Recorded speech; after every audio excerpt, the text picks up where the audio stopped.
اعوذ باللہ من الشیطان الرجیم بسم اللہ الرحمن الرحیم رب اشرح لی صدری ویسر لی امری واحلل عقدۃ من لسانی یفقہوا قولی۔ السلام علیکم ورحمۃ اللہ وبرکاتہ۔ آج ہم سورہ نساء کا 19واں رکوع شروع کرتے ہیں۔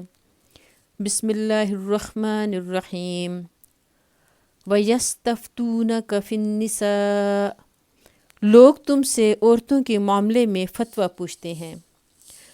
اب یہاں اس کی تصریح نہیں فرمائی گئی کہ عورتوں کے معاملے میں لوگ کیا پوچھتے تھے، مگر آگے چل کر جو فتویٰ دیا گیا ہے اس سے سوال کی نوعیت خود واضح ہو جاتی ہے۔ قُلِ اللَّهُ يُفْتِيكُمْ فِيهِنَّ وَمَا يُتْلَىٰ عَلَيْكُمْ فِي الْكِتَابِ فِي يَتَامَى النِّسَاءِ اللَّاتِي لَا تُؤْتُونَهُنَّ مَا كُتِبَ لَهُنَّ وَتَرْغَبُونَ أَن تَنكِحُوهُنَّ وَالْمُسْتَضْعَفِينَ مِنَ الْوِلْدَانِ، کہو اللہ تمہیں ان کے معاملے میں فتویٰ دیتا ہے اور ساتھ ہی وہ احکام بھی یاد دلاتا ہے جو پہلے سے تم کو اس کتاب میں سنائے جا رہے ہیں۔ اب یہ جو فتویٰ پوچھا گیا تھا اس کا جواب نہیں ہے، بلکہ لوگوں کے سوال کی طرف توجہ فرمانے سے پہلے اللہ تعالیٰ نے ان احکام کی پابندی پر پھر ایک مرتبہ زور دیا ہے جو اسی صورت کے آغاز میں یتیم لڑکیوں کے متعلق بالخصوص اور یتیم بچوں کے متعلق بالعموم ارشاد فرمائے تھے۔ اس سے معلوم ہوتا ہے کہ اللہ کی نگاہ میں یتیموں کے حقوق کی اہمیت کتنی زیادہ ہے۔ ابتدائی 2 رکوعوں میں ان کے حقوق کے تحفظ کی تاکید بڑی شدت کے ساتھ کی جا چکی تھی، مگر اس پر اکتفا نہیں کیا گیا۔ اب جو معاشرتی مسائل کی گفتگو چھڑی تو قبل اس کے کہ لوگوں کے پیش کردہ سوال کا جواب دیا جاتا، یتیموں کے مفاد کا ذکر بطور خود چھیڑ دیا گیا۔ پھر اللہ تعالیٰ کہتے ہیں یعنی وہ احکام جو ان یتیم لڑکیوں کے متعلق ہیں جن کے حق تم ادا نہیں کرتے۔ یہ اشارہ ہے اس آیت کی طرف جس میں ارشاد ہوا ہے، یہ سورۃ نساء کی آیت نمبر 3 ہے، جس میں اللہ تعالیٰ نے فرمایا تھا کہ اگر یتیموں کے ساتھ بے انصافی کرنے سے ڈرتے ہو تو جو عورتیں تم کو پسند آئیں ان میں سے 2 3 4 سے نکاح کر لو۔ تو یہ اس کا جواب ہے۔ پھر اللہ تعالیٰ فرماتے ہیں اور جن کے نکاح کرنے سے تم باز رہتے ہو یا لالچ کی بنا پر تم خود ان سے نکاح کر لینا چاہتے ہو۔ یہاں پر ترغبون ان تنکحوہن کا مطلب یہ بھی ہو سکتا ہے کہ تم ان سے نکاح کرنے کی رغبت رکھتے ہو، اور یہ بھی ہو سکتا ہے تم ان سے نکاح کرنا پسند نہیں کرتے۔ حضرت عائشہ رضی اللہ عنہا اس کی تشریح میں فرماتی ہیں کہ جن لوگوں کی سرپرستی میں ایسی یتیم لڑکیاں ہوتی تھیں جن کے پاس والدین کی چھوڑی ہوئی کچھ دولت ہوتی تھی، وہ ان لڑکیوں کے ساتھ مختلف طریقوں سے ظلم کرتے تھے۔ اگر لڑکی مالدار ہونے کے ساتھ خوبصورت بھی ہوتی تو یہ لوگ چاہتے تھے کہ خود اس سے نکاح کر لیں اور مہر و نفقہ ادا کیے بغیر اس کے مال اور جمال دونوں سے فائدہ اٹھائیں، اور اگر وہ بدصورت ہوتی تو یہ لوگ نہ اس سے خود نکاح کرتے تھے اور نہ کسی دوسرے سے اس کا نکاح ہونے دیتے تھے، تاکہ اس کا کوئی ایسا سردھرا پیدا نہ ہو جائے جو کل اس کے حق کا مطالبہ کرنے والا ہو۔ پھر اللہ تعالیٰ فرماتے ہیں کہ اور وہ احکام جو ان بچوں کے متعلق ہیں جو بیچارے کوئی زور نہیں رکھتے۔ ارشاد ہو رہا ہے ان احکام کی طرف جو اسی سورہ کے پہلے اور دوسرے رکوع میں یتیموں کے حقوق کے متعلق ارشاد ہوئے ہیں۔ وَأَن تَقُومُوا لِلْيَتَامَى بِالْقِسْطِ، اللہ تمہیں ہدایت کرتا ہے کہ یتیموں کے ساتھ انصاف پر قائم رہو۔ وَمَا تَفْعَلُوا مِنْ خَيْرٍ فَإِنَّ اللَّهَ كَانَ بِهِ عَلِيمًا، اور جو بھلائی تم کرو گے وہ اللہ کے علم سے چھپی نہ رہ جائے گی۔ وَإِنِ امْرَأَةٌ خَافَتْ مِن بَعْلِهَا نُشُوزًا أَوْ إِعْرَاضًا فَلَا جُنَاحَ عَلَيْهِمَا أَن يُصْلِحَا بَيْنَهُمَا صُلْحًا، جب کسی عورت کو اپنے شوہر سے بدسلوکی یا بے رخی کا خطرہ ہو تو کوئی مضائقہ نہیں اگر میاں اور بیوی کچھ حقوق کی کمی بیشی پر آپس میں صلح کر لیں۔ یہاں سے اصل جو استفتاء ہے یعنی جو فتویٰ ہے اس کا جواب شروع ہوتا ہے۔ اس جواب کو سمجھنے کے لیے ضروری ہے کہ پہلے سوال کو اچھی طرح ذہن نشین کر لیا جائے۔ زمانہ جاہلیت میں ایک شخص غیر محدود تعداد تک بیویاں کرنے کے لیے آزاد تھا اور ان کثیر التعداد بیویوں کے لیے کچھ بھی حقوق مقرر نہ تھے۔ سورہ نساء کی ابتدائی آیات جب نازل ہوئیں تو اس آزادی پر دو قسم کی پابندیاں عائد ہو گئیں۔ ایک یہ کہ بیویوں کی تعداد زیادہ سے زیادہ 4 تک محدود کر دی گئی، دوسری یہ کہ ایک سے زیادہ بیویاں رکھنے کے لیے عدل یعنی مساویانہ برتاؤ کی شرط قرار دیا گیا۔ اب یہ سوال پیدا ہوا کہ اگر کسی شخص کی بیوی بانجھ ہے یا دائم المرض ہے یا تعلق زن و شو کے قابل نہیں رہی اور شوہر دوسری بیوی بیاہ لاتا ہے تو کیا وہ مجبور ہے کہ دونوں کے ساتھ یکساں رغبت رکھے، یکساں محبت رکھے، جسمانی تعلق میں بھی یکسانی برتے؟ اور اگر وہ ایسا نہ کرے تو کیا عدل کی شرط کا تقاضا یہ ہے کہ وہ دوسری شادی کرنے کے لیے پہلی بیوی کو چھوڑ دے؟ نیز یہ کہ اگر پہلی بیوی خود جدا نہ ہونا چاہے تو کیا زوجین میں اس قسم کا معاملہ ہو سکتا ہے کہ جو بیوی غیر مرغوب ہو چکی ہے اور اپنے بعض حقوق سے خود دستبردار ہو کر شوہر کو طلاق سے باز رہنے پر راضی کر لے؟ کیا ایسا کرنا عدل کی شرط کے خلاف تو نہ ہوگا؟ یہ سوالات ہیں جن کا جواب ان آیات میں دیا گیا ہے۔ وصل خیر، صلح بہرحال بہتر ہے، یعنی طلاق و جدائی سے بہتر ہے کہ اس طرح باہم مصالحت کر کے ایک عورت اسی شوہر کے ساتھ رہے جس کے ساتھ وہ عمر کا ایک حصہ گزار چکی ہے۔ وَأُحْضِرَتِ الْأَنفُسُ الشُّحَّ، نفس تنگ دلی کی طرف جلد مائل ہو جاتے ہیں۔ عورت کی طرف سے تنگ دلی یہ ہے کہ وہ اپنے اندر شوہر کے لیے بے رغبتی کے اسباب کو خود محسوس کرتی ہو اور پھر بھی وہ سلوک چاہے جو ایک مرغوب بیوی کے ساتھ ہی برتا جا سکتا ہے۔ اور مرد کی طرف سے تنگ دلی یہ ہے کہ جو عورت دل سے اتر جانے پر بھی اس کے ساتھ ہی رہنا چاہتی ہو اس کو وہ حد سے زیادہ دبانے کی کوشش کرے اور اس کے حقوق ناقابل برداشت حد تک گھٹا دینا چاہے۔ وَإِن تُحْسِنُوا وَتَتَّقُوا فَإِنَّ اللَّهَ كَانَ بِمَا تَعْمَلُونَ خَبِيرًا، لیکن اگر تم لوگ احسان سے پیش آؤ اور خدا ترسی سے کام لو تو یقین رکھو کہ اللہ تمہارے اس طرز عمل سے بے خبر نہ ہوگا۔ یہاں پھر اللہ تعالیٰ نے مرد ہی کی جذبہ فیاضی سے اپیل کی ہے۔ جس طرح بالعموم ایسے معاملات میں اس کا قاعدہ ہے، اس نے مرد کو ترغیب دی ہے کہ وہ بے رغبتی کے باوجود اس عورت کے ساتھ احسان سے پیش آئے جو برسوں اس کی رفیق زندگی رہی ہے، اور وہ اس خدا سے ڈرے جو اگر کسی انسان کی خامیوں کے سبب سے اپنی نظر التفات اس سے پھیر لے اور اس کے نصیب میں کمی کرنے پر اتر آئے تو پھر اس دنیا میں کہیں ٹھکانہ نہ رہے۔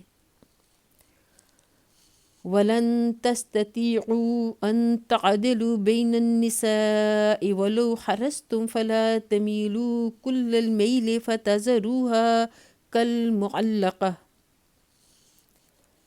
بیویوں کے درمیان پورا عدل کرنا تمہارے بس میں نہیں ہے، تم چاہو بھی تو اس پر قادر نہیں ہو سکتے۔ لہذا قانون الہی کا منشا پورا کرنے کے لیے یہ کافی ہے کہ ایک بیوی کی طرف اس طرح نہ جھک جاؤ کہ دوسری کو ادھر لٹکتا چھوڑ دو۔ مطلب یہ ہے کہ آدمی تمام حالات میں تمام حیثیتوں سے 2 یا زائد بیویوں کے درمیان مساوات نہیں برت سکتا۔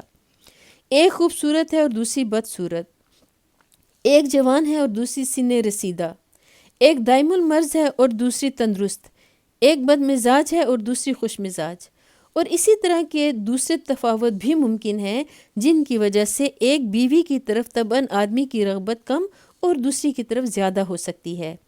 ایسی حالتوں میں قانون یہ مطالبہ نہیں کرتا کہ محبت و رغبت اور جسمانی تعلق میں ضرور ہی دونوں کے درمیان مساوات رکھی جائے، بلکہ صرف یہ مطالبہ کرتا ہے کہ جب تم بے رغبتی کے باوجود ایک عورت کو طلاق نہیں دیتے اور اس کو اپنی خواہش یا خود اس کی خواہش کی بنا پر بیوی بنائے رکھتے ہو تو اس سے کم از کم اس حد تک تعلق ضرور رکھو کہ وہ عملاً بے شوہر ہو کر نہ رہ جائے۔ ایسے حالات میں ایک بیوی کی بنسبت دوسری کی طرف میلان زیادہ ہونا تو فطری امر ہے، لیکن ایسا بھی نہ ہونا چاہیے کہ دوسری بیوی معلق ہو جائے گویا کہ اس کا شوہر نہیں ہے۔ اس آیت سے بعض لوگوں نے یہ نتیجہ نکالا ہے کہ قرآن ایک طرف عدل کی شرط کے ساتھ تعدد ازواج کی اجازت دیتا ہے اور دوسری طرف عدل کو ناممکن قرار دے کر اس اجازت کو عملاً منسوخ کر دیتا ہے، لیکن در حقیقت ایسا نتیجہ نکالنے کے لیے اس آیت میں کوئی گنجائش نہیں ہے۔ اگر صرف اتنا ہی کہنے پر اکتفا کیا گیا ہوتا کہ تم عورتوں کے درمیان عدل نہیں کر سکتے تو یہ نتیجہ نکالا جا سکتا تھا، مگر اس کے بعد ہی جو یہ فرمایا گیا کہ لہٰذا ایک بیوی کی طرف بالکل نہ جھک پڑو، اس فکر نے کوئی موقع اس مطلب کے لیے باقی نہیں چھوڑا جو مسیحی یورپ کی تقلید کرنے والے حضرات اس سے نکالنا چاہتے ہیں۔ وَإِن تُصْلِحُوا وَتَتَّقُوا فَإِنَّ اللَّهَ كَانَ غَفُورًا رَحِيمًا، اگر تم اپنا طرز عمل درست رکھو اور اللہ سے ڈرتے رہو تو اللہ چشم پوشی کرنے والا اور رحم فرمانے والا ہے۔ یعنی اگر حتی الامکان تم قصداً ظلم نہ کرو اور انصاف ہی سے کام لینے کی کوشش کرتے رہو تو فطری مجبوریوں کی بنا پر جو تھوڑی بہت کوتاہیاں تم سے انصاف کے معاملے میں صادر ہوں گی انہیں اللہ معاف کر دے گا۔ وَإِن يَتَفَرَّقَا يُغْنِ اللَّهُ كُلًّا مِّن سَعَتِهِ وَكَانَ اللَّهُ وَاسِعًا حَكِيمًا، لیکن اگر زوجین ایک دوسرے سے الگ ہی ہو جائیں تو اللہ اپنی وسیع قدرت سے ہر ایک کو دوسری کی محتاجی سے بے نیاز کر دے گا۔ وَلِلَّهِ مَا فِي السَّمَاوَاتِ وَمَا فِي الْأَرْضِ وَلَقَدْ وَصَّيْنَا الَّذِينَ أُوتُوا الْكِتَابَ مِنْ قَبْلِكُمْ وَإِيَّاكُمْ أَنِ اتَّقُوا اللَّهَ، اللہ کا دامن بہت کشادہ ہے اور وہ دانا و بینا ہے۔ آسمانوں اور زمین میں جو کچھ ہے سب اللہ ہی کا ہے۔ تم سے پہلے جن کو ہم نے کتاب دی تھی انہیں بھی یہی ہدایت کی تھی اور اب تم کو بھی یہی ہدایت کرتے ہیں کہ خدا سے ڈرتے ہوئے کام کرو۔ وَإِن تَكْفُرُوا فَإِنَّ لِلَّهِ مَا فِي السَّمَاوَاتِ وَمَا فِي الْأَرْضِ وَكَانَ اللَّهُ غَنِيًّا حَمِيدًا، لیکن اگر تم نہیں مانتے تو نہ مانو، آسمان و زمین کی ساری چیزوں کا مالک اللہ ہی ہے اور وہ بے نیاز ہے، ہر تعریف کا مستحق۔ وَلِلَّهِ مَا فِي السَّمَاوَاتِ وَمَا فِي الْأَرْضِ وَكَفَى بِاللَّهِ وَكِيلًا، ہاں اللہ ہی مالک ہے ان سب چیزوں کا جو آسمانوں میں ہیں اور جو زمین میں ہیں، اور کارسازی کے لیے بس وہی کافی ہے۔ وَإِن يَشَأْ يُذْهِبْكُمْ أَيُّهَا النَّاسُ وَيَأْتِ بِآخَرِينَ وَكَانَ اللَّهُ عَلَى ذَلِكَ قَدِيرًا، اگر وہ چاہے تو تم لوگوں کو ہٹا کر تمہاری جگہ دوسروں کو لے آئے اور وہ اس کی پوری قدرت رکھتا ہے۔ من كان يريد ثواب الدنيا فعند الله ثواب الدنيا والآخرة وكان الله سميعا بصيرا، جو شخص محض ثواب دنیا کا طالب ہو اسے معلوم ہونا چاہیے کہ اللہ کے پاس ثواب دنیا بھی ہے اور ثواب آخرت بھی، اور اللہ سمیع و بصیر ہے۔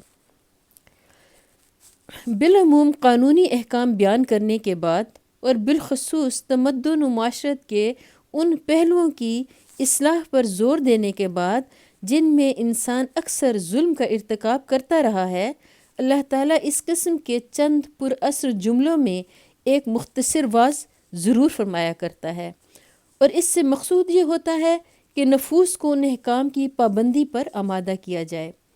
اوپر چونکہ عورتوں اور یتیم بچوں کے ساتھ انصاف اور حسن سلوک کی ہدایت کی گئی ہے، لہٰذا اس کے بعد ضروری سمجھا گیا کہ چند باتیں اہل ایمان کے ذہن نشین کر دی جائیں۔ ایک یہ کہ تم کبھی اس بھلاوے میں نہ رہنا کہ کسی کی قسمت کا بنانا اور بگاڑنا تمہارے ہاتھ میں ہے۔ اگر تم اس سے ہاتھ کھینچ لو گے تو اس کا کوئی ٹھکانہ نہ رہے گا۔ نہیں، تمہاری اور اس کی سب کی قسمتوں کا مالک اللہ ہے، اور اللہ کے پاس اپنے کسی بندے یا بندی کی مدد کا ایک تم ہی واحد ذریعہ نہیں ہو۔ اس مالک کے زمین و آسمان کے ذرائع بے حد وسیع ہیں، اور وہ اپنے ذرائع سے کام لینے کی حکمت بھی رکھتا ہے۔ دوسرے یہ کہ تمہیں اور تمہاری طرح پچھلے تمام انبیاء کی امتوں کو ہمیشہ یہی ہدایت کی جاتی رہی ہے کہ خدا ترسی کے ساتھ کام کرو۔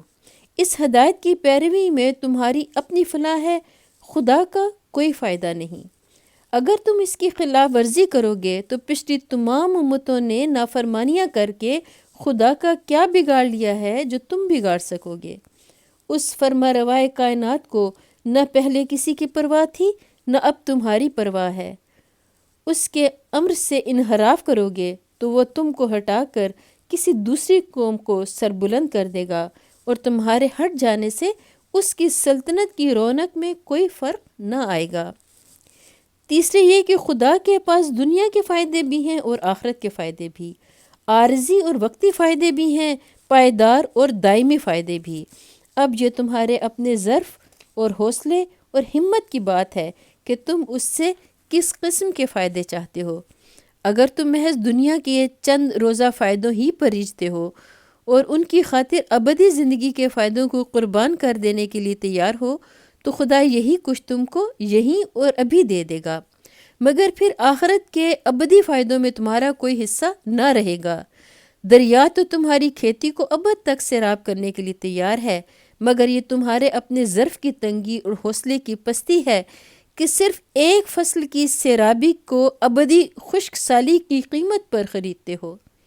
کچھ ظرف اور وسعت ہو تو اطاعت و بندگی کا وہ راستہ اختیار کرو جس سے دنیا اور آخرت دونوں کے فائدے تمہارے حصے میں آئیں۔ آخر میں فرمایا اللہ سمیع و بصیر ہے۔ اس کا مطلب یہ ہے کہ اللہ اندھا اور بہرا نہیں ہے کہ کسی شاہ بے خبر کی طرح اندھا دھند کام کرے اور اپنی عطا و بخشش میں بھلے اور برے کے درمیان کوئی تمیز نہ کرے۔ وہ پوری باخبری کے ساتھ اپنی اس کائنات پر فرما روائی کر رہا ہے۔ ہر ایک کے ظرف اور حوصلے پر اس کی نگاہ ہے، ہر ایک کے اوصاف کو وہ جانتا ہے۔ اسے خوب معلوم ہے کہ تم میں سے کون کس راہ میں اپنی محنتیں اور کوششیں صرف کر رہا ہے۔ تم اس کی نافرمانی کا راستہ اختیار کر کے ان بخششوں کی امید نہیں کر سکتے جو اس نے صرف فرما برداروں ہی کے لیے مخصوص کی ہیں۔ یہاں ہمارا 19واں رکوع مکمل ہوتا ہے۔ اللہ تعالی ہمیں قرآن مجید کو پڑھنے کی، سمجھنے کی اور عمل کرنے کی توفیق عطا فرمائے۔ اللہ تعالی ہمیں اپنے فرما بردار بندوں میں شامل کرے، ہمارے گناہوں کو معاف کرے۔ آمین۔ وآخر دعوانا ان الحمد للہ رب العالمین۔